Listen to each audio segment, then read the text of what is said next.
Welcome back to the Actery Magic Channel. I'm Steve, the Actery. Today we are talking about Tatsunari and the combos you can be running with him. But specifically, we're going to talk about a combo that works with Tatsunari and just Tatsunari, because I came under some very valid criticism that my combo video about Tatsunari last time didn't include Tatsunari. So we're going to fix it today.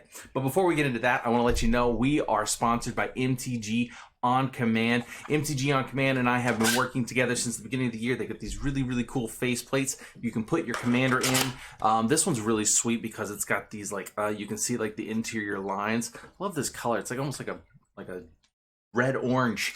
Anyway, let's talk about it. Link in the description below for a 10% discount code off on their stuff. Anyway, Tatsunari, let's look at him.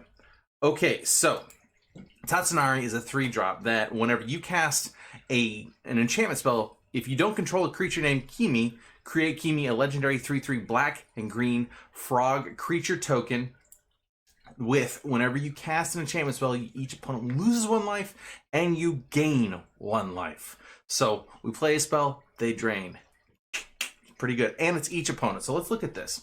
So Tatsunari himself is going to create a Kimi token. Kimi is going to be the one that drains our opponents. Now, if Tatsunari happens to die, but we keep our Kimi, we can still do this combo. So Kimi is the really important part. But every time we have Tatsunari out, if we're playing enchantments, and we should be with him, we should be able to go off. Now, here's the thing. I think Sanctum Weaver and Pemin's Aura just naturally already go into this deck. But if you're not familiar with Sanctum Weaver is basically an infinite combo with Pemin's Aura. You get infinite mana. So for green and a generic, a 0/2 Dryad that says tap, add X mana of any one color, where X is the number of enchantments you control.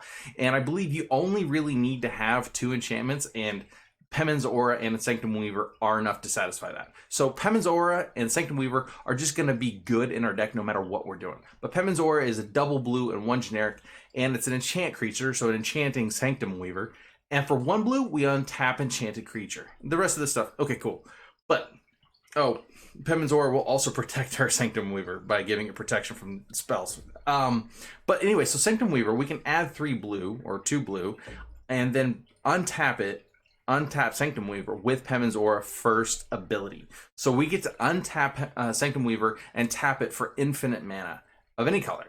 So really sweet. So now that we've got that piece already assembled, this goes into our deck without any combos needed. Okay, it's good. Next up we have Freed from the Real. Also will let us go infinite mana. Won't give us the protection that Pemin's Aura gives, like can't be targeted spells or abilities, but it will let us untap it infinitely and give us that infinite mana. Additionally, if we take Sanctum Weaver, Freed from the Real, and we have Kimi out, and Kimi shouldn't be hard to do, what we're going to do is we're going to have all this infinite mana, and we're going to be able to dump our hand with all of those enchantments in our hand. But what if we just run out of enchantments? Well, Eidolon of Blossoms is going to just draw us an enchantment, or draw us a card every time we play an enchantment. So we're going to drain, draw, drain, draw, drain, draw with all this infinite mana floating around. Then, on top of that, if we don't have Eidolon of Blossoms, we have that infinite mana in Kimi, we can go with Molting Skin. So Molting Skin is a green and 2 generic. It says enchantment. Return Molting Skin to its owner's hand, regenerate target creature. So we can put infinite regenerate bubbles on Kimi, keep and bounce Molting Skin back to our hand, take all of that infinite mana from Sanctum Weaver and Freed from the Real, and keep regenerating, targeting Kimi over and over again. Okay?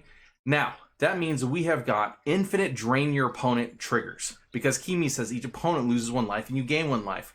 Well, now with Molting Skin, we bounce it back to our hands, play it again, bounce it, play it, bounce it, play it. Awesome. This also works with Broken Fall. Again, 3 mana, return Broken Fall to its owner's hand, regenerate target creature. Awesome. Also works with Whip Silk. Whip Silk says 1 mana, enchant creature may block as though it had flying. For 1 green, return it to its owner's hand. Again, for 2 mana investment, we play and return Whip Silk to our hand, and every time we do it, we get a drain trigger from all of our opponents. Awesome. Now, the jankiest way, the fourth piece that we can add to all of this madness is Cycle of Life. And I was just like, why is the Cycle of Life work It does. Now here's what happens. So Cycle of Life is a 3 mana enchantment. Again, this is return Cycle of Life to its owner's hand. Target creature you summon this turn gets 0/1 until the beginning of your next upkeep. At the beginning of your next upkeep, put a 1/1 counter on that creature. So this is basically like if you get Kimi out, which Kimi can just be sitting out, like Kimi can come out later and just we go off with that, or Cycle of Life can just be sitting out there doing nothing.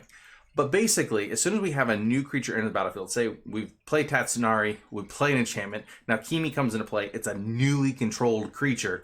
We can target that newly controlled creature with Cycle of Life, bounce Cycle of Life to our hands, and then we replay Cycle of Life with our infinite mana. Again, just off, going off. And so we keep targeting Kimi, and he doesn't lose his ability of draining an opponent. But by the time he gets back around another turn, suppose they have some kind of like Teferi's protection, Cycle of Life is going to be making Kimi an infinite creature on your next upkeep. Pretty fantastic. Now, here's a last piece I wanted to mention in case any of our pieces got removed, and that is Holistic Wisdom. I wouldn't necessarily say Holistic Wisdom is for everyone, but I think it's a really great card to include in this deck because it gets so many pieces of our puzzle back to our hand.